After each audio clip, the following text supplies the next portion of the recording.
Hey, everybody, welcome in to another episode of Understanding CBD. My name is Stephen Wallman from Wallman's Apothecary, and I'm really excited about this episode for a number of reasons. One, our guest, Rita Lynn, is here from Seraphim Holistics. She's a medical cannabis caregiver and has been for years and has so much experience and wealth of knowledge to bring. But the topic we're talking about that everyone is going to want to hear is something that has been really on the tip of everyone's mind, I think, since medical cannabis came to the forefront, which is at the workplace and on the highway. How can your supervisor or a highway professional, highway patrol professional, identify if you're impaired or not? That's a really big question because cannabis as medicine is one thing, and people would be concerned about, well, people are driving on other pills and they're not concerned about the impact on that. So we're going to bring Rita in to the conversation and get answers to a lot of these questions. Hey there, Rita. Hello. How are you doing today? I am so blessed. Thank you so much. Fantastic. I'm really excited for you to be here today, and thanks for carving out some time to talk to us about this. And for those that are just tuning in, the content on understanding CBD is really for all people, mainly people that are new to cannabis as medicine. So either a patient or a caregiver that isn't familiar with how cannabis interacts with the endocannabinoid system or how it even uses medicine, because most people think that the whole medical marijuana or cannabis is like a wink, wink type of an industry, and it's really not. So we're here to kind of take the veil off, and through conversations like Rita has with us today, we can get into that. So, Rita, welcome to the show, and I wanted to really talk about the work that you've been doing in the cannabis use workshops, as well as doing impairment education for supervisors and highway patrol people. So, how are these projects been going for you? Absolutely. Thank you so much for inviting me on. First of all, I feel really this is a great opportunity to share. This has all been a very positive experience for me and all of the community that I have been participating with. I was invited to participate. The Chesapeake Region Safety Council is the ones that are putting on these impairment education and cannabis use workshops. And I was invited and found out about it through Americans for Safe Access, which is a nonprofit that I co-chair for here in Maryland. And it was just a really good opportunity to get involved and help to the more we understand about how something, especially this cannabis, affects the body, the better outcomes we can reduce harm out in the community. So it's all been very positive and educating and telling. There's a lot that we've learned along the way, and yeah, some surprising things even. Yeah, well, I really want to dig into this, and one of the things that you mentioned to me, which is important to put into context, which is the a supervisor or a police officer that's monitoring the safety on the roads is looking for alcohol. I mean, not besides the cell phone driving, which is we know is a big problem, keeping your eyes on the road. Alcohol and drunk driving has been the biggest challenge. And how are the tools used to identify someone that's intoxicated from alcohol? And when they're using cannabis, are they intoxicated as well? So maybe you can shed a little bit of light on how we should think about this whole cannabis use, and is it the same as alcohol intoxication? Very good questions. Very expansive topics as well. So I'll try to keep it simple.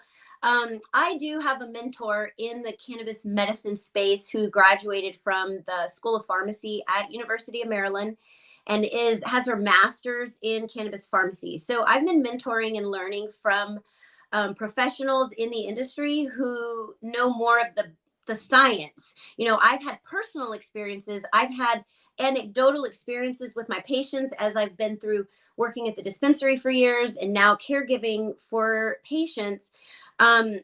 But what we've found and what we see is that there are, we all know there's a standard field sobriety test for when someone, say, pulled over, or say you're at work. There's a standard testing that has always been around, and they've perfected that. And now they can really know, when someone is intoxicated. But with cannabis, it's a little bit different, because if you sent me in for a test today, I would pop positive. I'm obviously not impaired right now. However, so the typical testing isn't necessarily going to work for really determining whether someone is impaired. And, that's one of the big things we have found, is that there is a difference between use and impairment. Big difference. Doesn't matter what you smell like. There's I noticed you're using the word impairment versus intoxicating too. Yes. So I will answer your other question. There is definitely a difference when you look at the science of what, say, alcohol does to our bodies and what cannabis does to our bodies. Now, alcohol, we have found, is toxic. It intoxicates us. It's why it's called intoxication. Well, when it comes to cannabis, we've got to start looking at new terms and new ways, new words to describe it, because the truth is cannabis is not intoxicating our bodies. It's not a toxin. The science has actually shown in some areas it's a detox. However, there are, there are things to watch and be careful for, especially with new users, because it does cause, or can cause, impairment. And that's where you're just not functioning at your highest level anymore. You're reduced in your functioning in some area. That's not always a bad thing, though.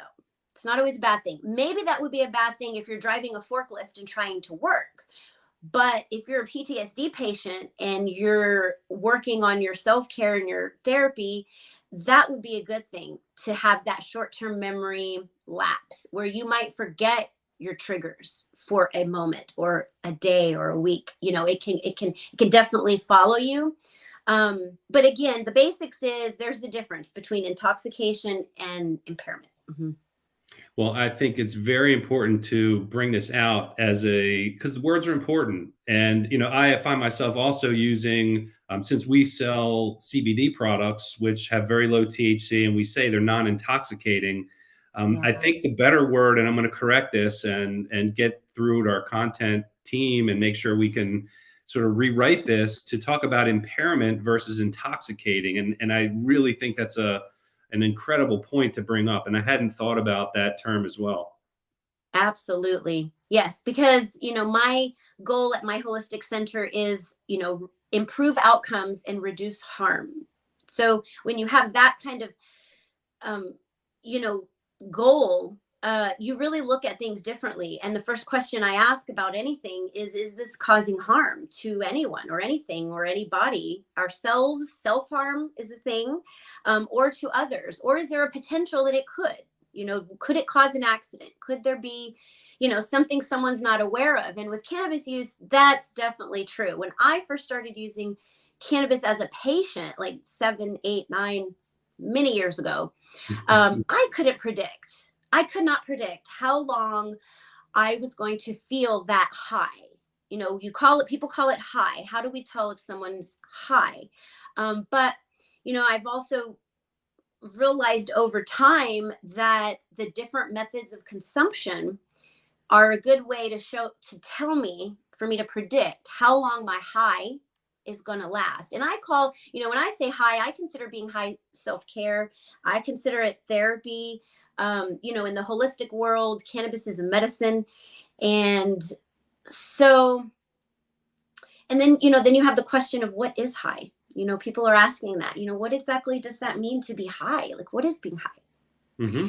Right. So, yeah. Yeah. Like when your kids come home with a good grade, or you're watching them do a performance or playing and scoring a goal, and you get excited. I mean, typically that's a high, right? And that's a natural high. When children are spinning around on a one of those Ferris wheels or whatever, and they get a little bit dizzy, That could be another type of high. But so, yeah, I think defining these terms and not stereotyping someone to say, oh, they're high, Absolutely. be a little bit more specific about that. So I want to dig into this workshop that you recently participated in and give us a little bit of context there. So tell us about the workshop you did. Absolutely. Yeah, I've actually been to several, and they're having a pretty good system um, down for how to do the workshop, so that then you have the documentation at the end that's actually, you can learn something from it. It's not just random. And so most people think that things are like getting high and medicating with cannabis causes randomness, causes random things. But what it comes down to is that it's really not random. It's not vague. There are things that they have put into place now to look for signs of use and differentiate between signs of use and actual impairment. And one of the surprising things I've learned from these professionals, safety professionals, HR professionals, is that they're not the enemy. They're not here trying to get us in trouble, trying to find somebody driving high. They really have, a conscious effort to create a safe environment for the world and for the community. I mean, I have a teenager who will be driving soon. And so, there's all kinds of things that could potentially come and be unsafe when it comes to use of cannabis. So, and that's what we're learning. We're learning what exactly is a sobriety test for cannabis use. What does cannabis do to our bodies so that it makes it difficult to drive sometimes, and why? What is the reasoning behind that? So the percentage of THC, the method of use, there's all documentation. They take if we offer So real quick, so when you go to I want to get, like, I haven't been to one of these and I'd love to participate, but when you go, like, what's the day like? Like, do you just smoke in front of them, or is, like you mentioned, there's a structure into the workshop that they're developing? Can you share that? We have some structure. There is structure.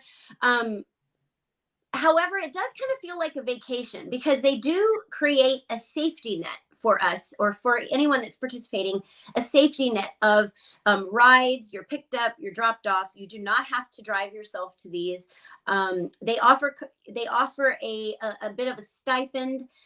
They also have logistics set up, but not that we necessarily have to be focused on. They have people that are handling all the logistics, and then the patients are actually medicating, and we're have instructions to actually, it's at different times of the day. You're there from about 12 to 5. It's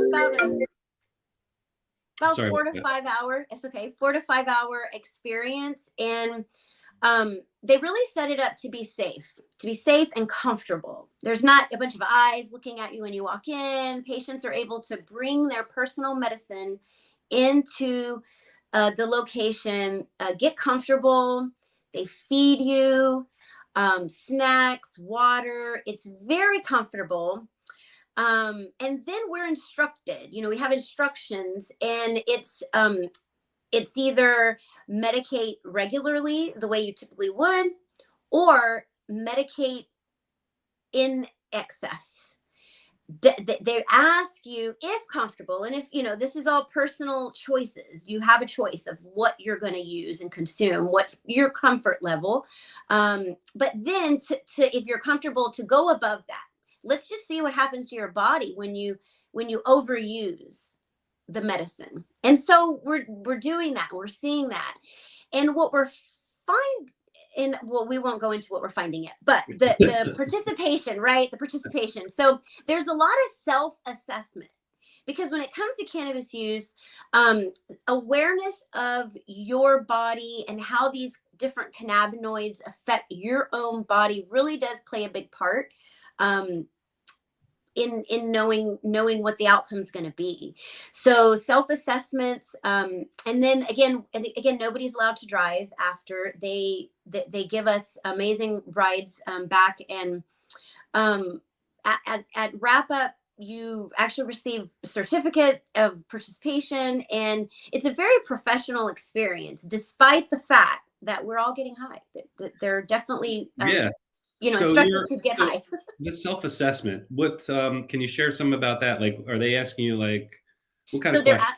yeah, they're asking us methods of consumption, how much we consumed over time.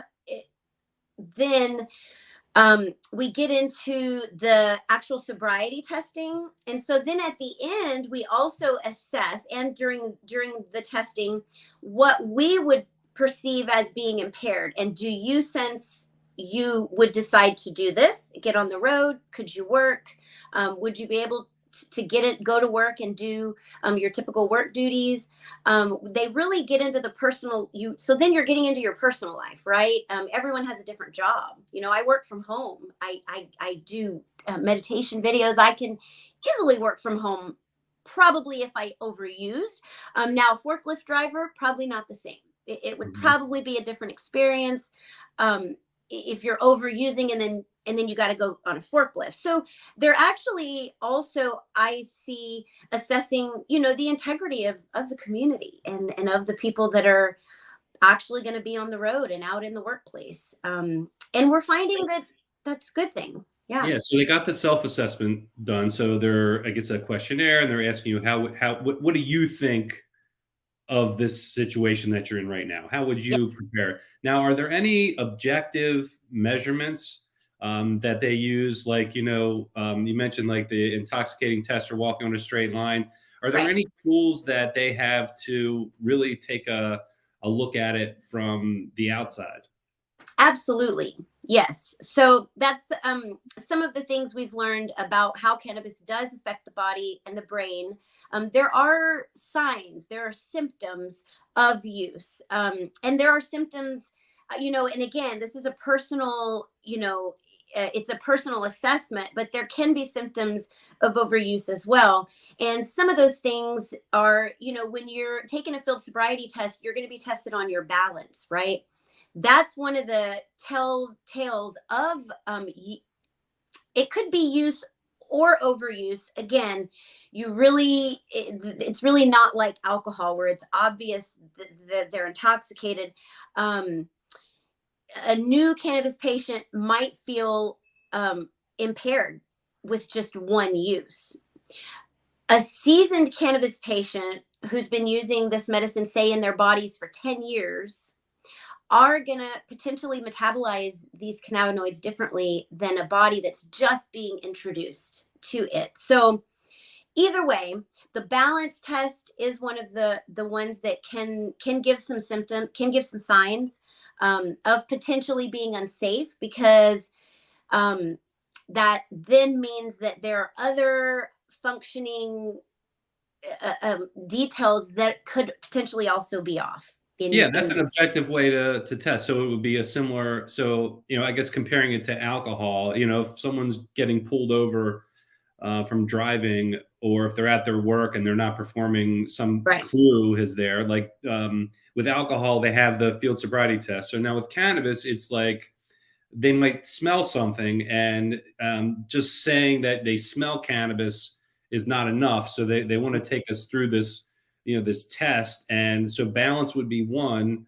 Um, what else? Are there any other ways that they can tell besides balance?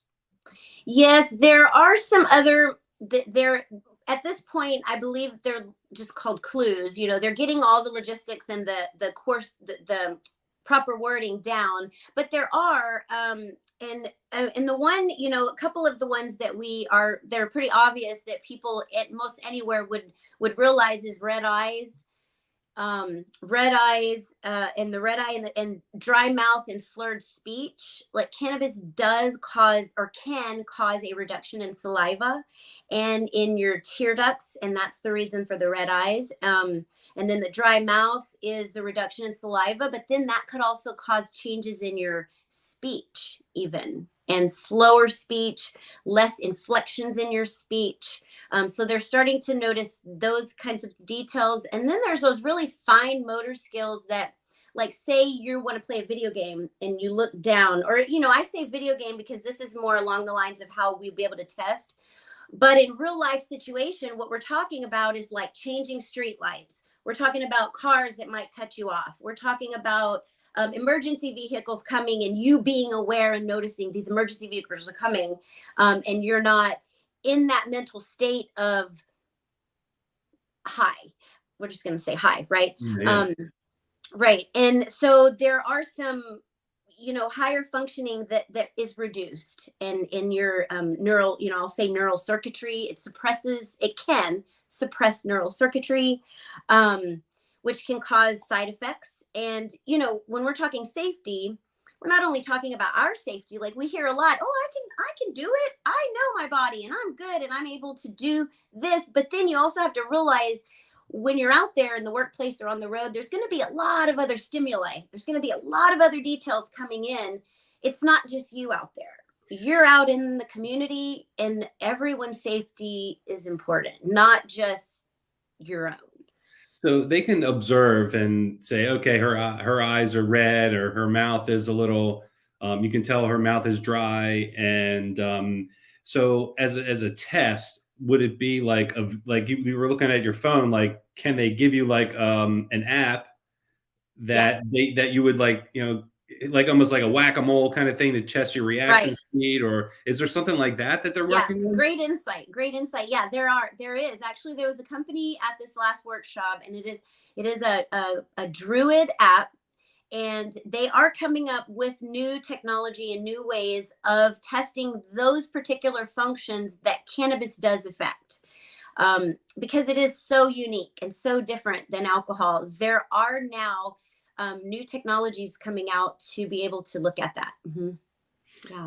That's awesome. Can you, for me, it's always been a concern because I use cannabis as medicine, and I don't always get impaired by using cannabis, and haven't for a long time. And when I do get impaired from cannabis, I know it's a separate situation. But when I have a lot of pain, using cannabis it's a much less harmful or much better solution for me. But, because it stays in my blood all the time. And, fortunately, I'm not, I don't have an HR department in my company that's going to give me a hard time, but it's a fear for me. And in the past, like I did have a company with an HR department, and I was concerned not only for me, but I also had employees that were really high performers that I knew were using cannabis as medicine. And my fear was if they sent them into a test that they would show, obviously we know they're going to show THC. But this gives hope for people not to use that excuse as just, go take a test, a urinalysis. And if it says you have cannabis, then you're guilty. And you're now like taken from your job or arrested. Exactly. And that's actually another finding. I mean, these professionals, safety professionals, the law enforcement aren't enemies. They care. And that's the reason they're putting these safety efforts in, because it matters. Everybody's safety matters. And we're reducing stigma. That is one of the goals. I mean, one of the creator of the workshop, one of her biggest things was we're here to bring people together and, to really keep everybody safe, but to be able to educate and learn as a community is really valuable, since cannabis is really based on your personal experience. So, however, there is a level of this, consistency across the board. So like say these impairment, what they're testing and the test that they give us, it's not just check, you lost your balance and yep, we're taking you in. It has to be a certain number of symptoms, a certain number of the check boxes to actually point towards impairment. And we're finding that depending on the time that you actually use your medicine or your cannabis matters in then being able to function within the next hour, within the next 2 hours. How quickly does it exit the body? as far as being impaired. And so, there are ways to predict that. And there are ways, if you learn your own body and your methods of use and how long that lasts, there is a way to be safe, in fact. So cannabis doesn't mean unsafe. That's one of the big facts that we've learned. Mm-hmm.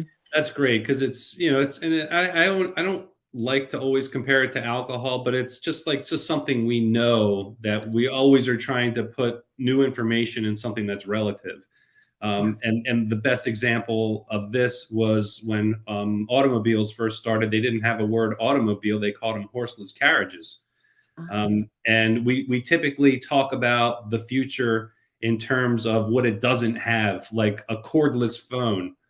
Before we started calling it cellular, it's like it's cordless. That's the only way we know to talk about it. So like, you are really on the forefront of creating these new words and new vocabulary to find ways to help people be safe and consume a plant that is good for it, and not always comparing it to alcohol. But as I say that, I'm saying, like, I know when I was drinking, I could have one drink, and if I had one drink, and that would I just instinctively knew how I would feel if I was going to be impaired or not.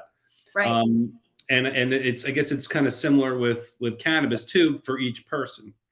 Absolutely. And just to go ahead and add that note in, we are seeing testing of people layering different substances, right? So we have cannabis use, medical cannabis use, and then we're also having people come in who are alcohol users.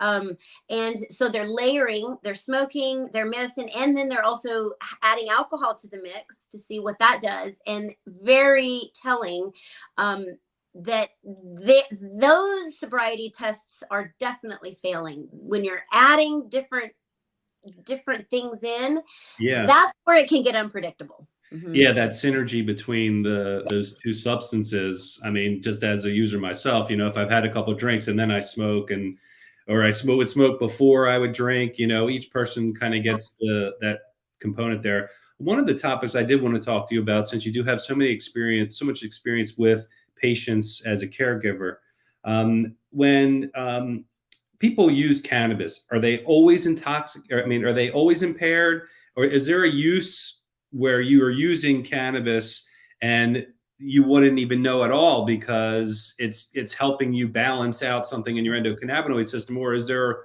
for people that don't know, and I know a lot of people that I talk to are, really afraid of trying it, especially some of our older clients, just because of the way they just have thought about it. For the common thing I hear is, well, I smoked back in the day, like to say that they're cool, right? Well, yeah, of course back in the day I smoked, but I haven't used it in years, and I don't want to feel that way anymore.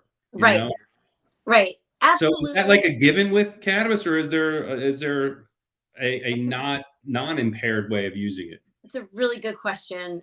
Really good question. There could be a really expansive answer to that, but basically, it does not mean you will be impaired. Use does not necessarily mean impairment. Absolutely not. Right. So then your recommendation of a lot of times you'll say, start slow, or start low and go slow. Yes. And then, maybe when you're in a safe place or at home, you can experiment. Right. Exactly. Before you go out. Yes. Yes, that's perfect. Absolutely. And even the first cannabis use ever that you partake of, you want to be safe in a comfortable environment. Your environment matters. There was once a time where we thought that our personality even mattered. Oh, well, some people get paranoid when they smoke. But what science is finding is that that's actually it's really not predictable personally you really need to experience it to see what will happen. Just because you're a paranoid person doesn't mean you're going to get paranoid on cannabis. There's a part of our bodies, and this is what I love to share. There's a part in our body, that produces these cannabinoids endogenously. Our bodies are already producing cannabinoids. And so what cannabis actually can help do is there are deficiencies in our bodies. And that is when people have pain, problems, diagnosis, anxieties, depressions, different things like that. And so what science is finding is that it could be the complete opposite of impairment. It could actually increase performance, enhancing abilities, enhancing a higher function almost when you have a particular deficit. So yeah, some people are actually better drivers. They will consider themselves better drivers. They're able to focus more because their pain is not a distraction. Mm-hmm. That makes a lot of sense, and I really like the way you bring that to light. And this is something that I've just it's sort of instinctively thought of my cannabis use. Is it's less about the cannabis doing something to me like a pill would. Yeah. It's more like, I know for my happiness and well-being, I need to get a certain amount of exercise. I need to eat certain amount of foods. I need to meditate. I need to sleep, and I need to have loving relationships. And those 5 things are what I know make me a happy person. Now, sometimes cannabis use can make me eat things like sugar, right? Like, you get the munchies, and I really don't want to eat, but if I was consuming and I just kind of let my guard down, like that could be, then once after I eat it, even though I was happy and I was laughing, I could get a little bit depressed at the next day, So I think it's less about the cannabis doing this to us, but how does it support? How does cannabis support these behaviors that we know can create happiness for ourselves? Absolutely. Right. Exactly. Yeah. That's Okay. beautiful. Those 5 points. If everyone could take that away from this, that would be great. Yes, yes. So thank you. Well, you also helped me with that too, Rita. And I know that's a big part of what you're practicing, this holistic Yes. wellness thing. It's not, people don't come to you for you to tell them, you need to use cannabis. No, I want to find a way to improve my life. And cannabis is just a fantastic tool to have in your toolbox. And your guidance is just really appreciated, and grateful to have you in our community here. And helping people. We can wrap it up now, just because I know we could go on all day, and I know I'd like to have you back again for another conversation. Anything that you wanted to kind of put a cap on this conversation today? I would just, if I could say anything to the world right now, it would be to just be open, be open to learning more. No one knows everything. That's my theory in life, is that everyone can be open to learning, and that the more, when we learn more, we understand more, and when we understand, we have peace. And so that's all I would end with. And look, Rita, thank you so much. This is our first comment live from LinkedIn. This is someone said thank you, Rita, and me, and for Stephen, very informative. So Nice.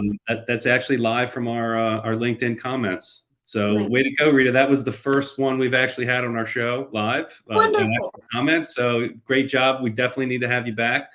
Thank you so much. Rita Lynn, how do people get in touch with you?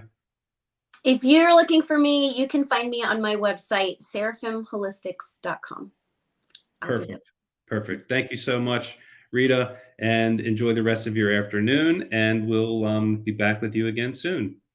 Thank you. Bye-bye, everyone. Bye.